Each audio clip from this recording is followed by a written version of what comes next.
Come with us while we try and rank 8 of Prague's best foodie spots.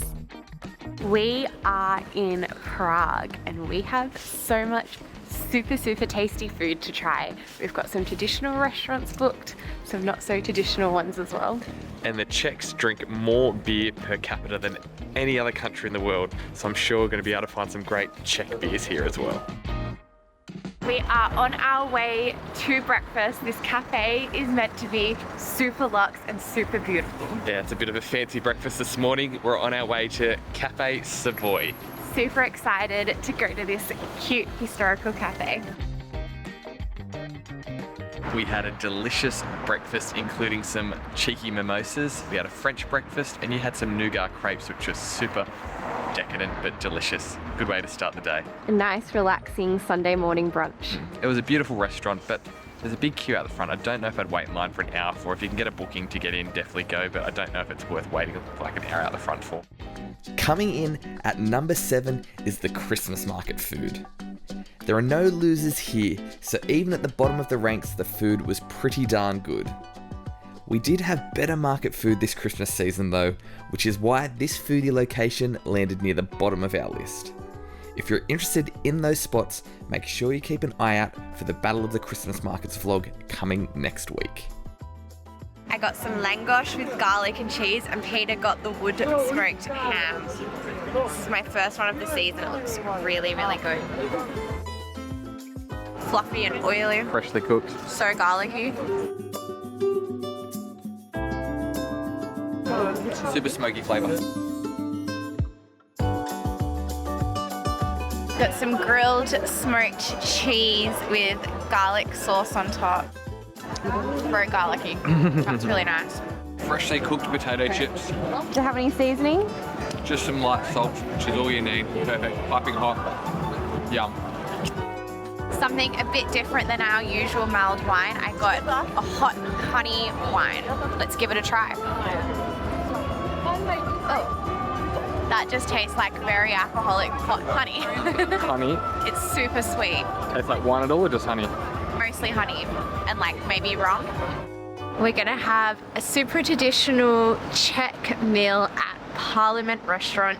This place is meant to be incredible and I want basically everything on the menu. So let's go check it out.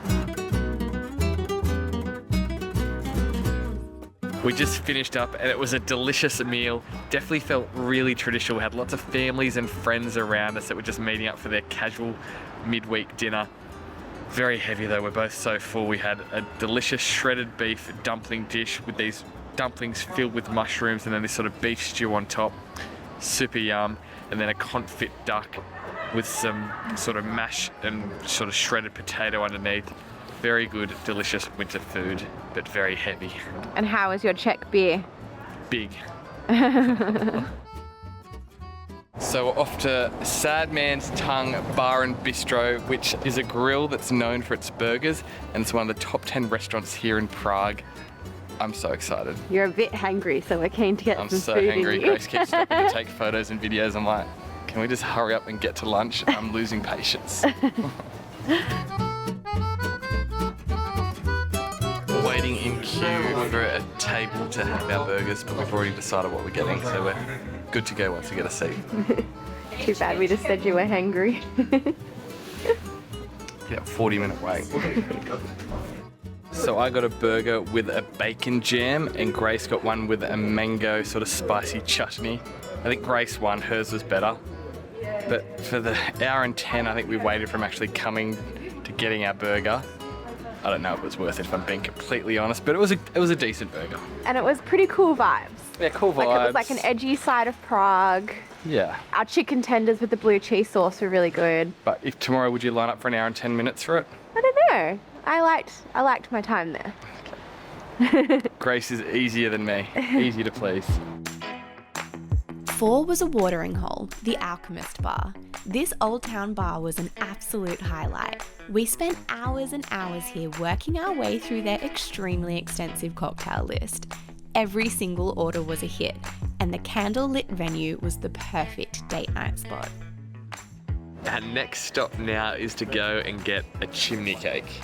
We are so excited. We've seen them everywhere here. We know they're technically not Czech, they're Hungarian, but they're definitely super popular here in Prague. We've looked up the top rated one near the Old Town. We're actually in the Jewish quarter, and I'm going to totally butcher this, but it's called Trdelník Coffee. I'll let you name it, but yeah, every fifth store here seems like it's a chimney cake shop, so it's a little bit overwhelming of which one to choose, but we did a quick Google and we're in the Jewish quarter, so let's go give it a taste test. We secured the goods. We got one with soft serve and Nutella. The ice cream is so good. Ooh, it looks like it's dripping down, melting already. Yum. And I did steal a little taste tester of the actual chimney cake, and it is so fluffy and crunchy at the same time and just delicious. That soft serve is good. With the hazelnutty Nutella, great combo. Healthy breakfast. Yeah. That was a really good chimney cake with the cinnamon, the Nutella and the ice cream, but I'm definitely all sweeted out for the morning, but it was a great way to start the day. We've come a little bit outside of the center of Prague to a cafe called Eska. It looks super cool. I'm really excited to check it out. Yeah, I think this is the cafe and breakfast you're most excited for. Yeah.